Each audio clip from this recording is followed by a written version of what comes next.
Welcome back to another video. তো শাকিব খানের বরবাদ cinema, সেই সিনেমার বক্স অফিস কালেকশন নিয়ে মোটামুটি তোমরা জানো, এবং তাদের টিমের তরফ থেকেও কিন্তু অফিসিয়ালি জানিয়ে দেওয়া হয়েছে যে প্রথম সপ্তাহে 7 দিনের মাথাতেই এই সিনেমাটা প্রায় 27 কোটি 30 লক্ষ টাকা মতো বক্স অফিস কালেকশন করেছে তার প্রথম সপ্তাহের মধ্যে। তো ভাবো যে একটা সিনেমার কালেকশন, যেটা এক একটা মানে বাংলা সিনেমা, মানে 2-3টে বাংলা সিনেমা মিলিয়েও এরকম কাইন্ড অফ এই বাজারে কালেকশন হয় না, সেটা কিন্তু শাকিব খানের বরবাদ তার 7 দিনের মধ্যেই বক্স অফিস কালেকশনটা করে ফেলেছে। এবং যদি সবকিছু ঠিকঠাক থাকে, আবারও বলছি, যদি সবকিছু ঠিকঠাক থাকে, তাহলে তুফানের যে লাইফ টাইম বক্স অফিস কালেকশনটা ছিল 56 কোটি টাকা এরকম সামথিং, সেই কালেকশনটা কিন্তু শাকিব খানের বরবাদ সিনেমাটা, এই সিনেমাটা কিন্তু 2 সপ্তাহের মধ্যে সেই কালেকশনটা বিট করে দিতে পারে বা তার কাছাকাছি চলে যেতে পারে।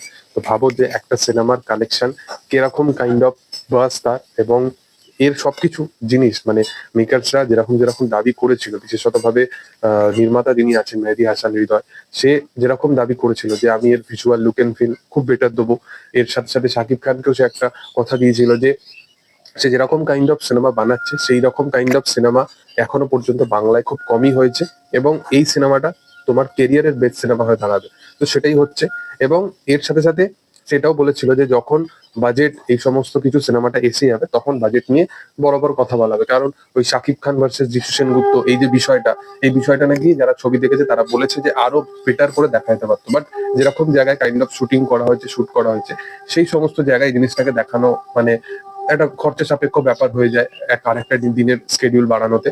তো এইরকমই কাইন্ড অফ বাংলা সিনেমা বারবার ফেস করে। দেবের খাদানের ক্ষেত্রেও খাদানের টিম থেকে বিষয়টা নিয়ে কনসিডার করা হয়েছিল আফটার খাদান রিলিজ, যে তারা শ্যাম মাহাতোর যে প্রথম দিকের যে ফার্স্ট হাফের ক্যারেক্টারটা, সেইটাকে আরো বেটার করে ডেভেলপ করতে পারতো। এবং ওইখানে ওই বাজেট ব্যারিয়ার ইস্যুটা চলে আসে, কারণ একটা কম মানে লিমিট একটা বাজেট থাকে, সেইটার মধ্যে পুরো সিনেমাটাকে তাদেরকে দাঁড় করাতে হবে, এবং তার মধ্যে গান শুট করা, অ্যাকশন শুট করা, সমস্ত কিছু করতে হবে।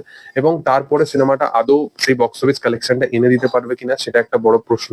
খাদানের ক্ষেত্রে তো এটা বিশাল বড় একটা রিস্কি ব্যাপার হয়ে গেছিল, এবং বরবাদের ক্ষেত্রেও সিমিলারলি সেই জিনিসটাকেই প্রবলেম কিছুটা ফেস করতে হয়েছে বরবাদকে।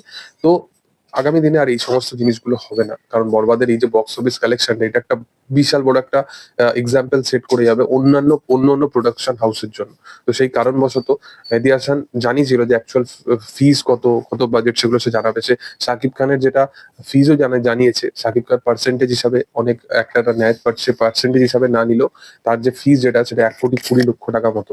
মানে ভাবো যে একটা ছবি সে 1 কোটি 20 লক্ষ টাকা, যেটা বাংলা ইন্ডাস্ট্রির সুপারস্টারদের জন্য অবশ্যই বেশি, বাট এখন যেন মনে হচ্ছে যে সে অনেক কম টাকা নিয়েছে। মানে আজকের দিনে দাঁড়িয়ে একটা সিনেমা যদি 700-800 কোটি টাকার হয়, একটা অ্যাক্টার সে প্রায় 150 কোটি টাকার মতো ফিজ নিচ্ছে। 175-150 কোটি টাকার মতো ফিজ নিচ্ছে আল্লু অর্জুন যে ছবিটা আসছে সান পিকচারের সাথে, এবং ডিরেক্টর যিনি নিজেই অ্যাটলি 100 কোটি টাকা নিজে নিচ্ছে। তো ভাবো যে তাদের সিনেমা নিয়ে কিরকম তাদের look and feel set up কিরকম কাইন্ড। তো এই কারণবশতই এখন যেন মনে হচ্ছে যে এইগুলো যেন কম। যাই হোক, তোমাদের কি বক্তব্য এই বিষয়বস্তুটা নিয়ে অবশ্যই তোমরা কমেন্ট সেকশনে জানাতে পারো। ভিডিও ভালো লাগলে অবশ্যই লাইক সাবস্ক্রাইব করে দিও। Thank you all.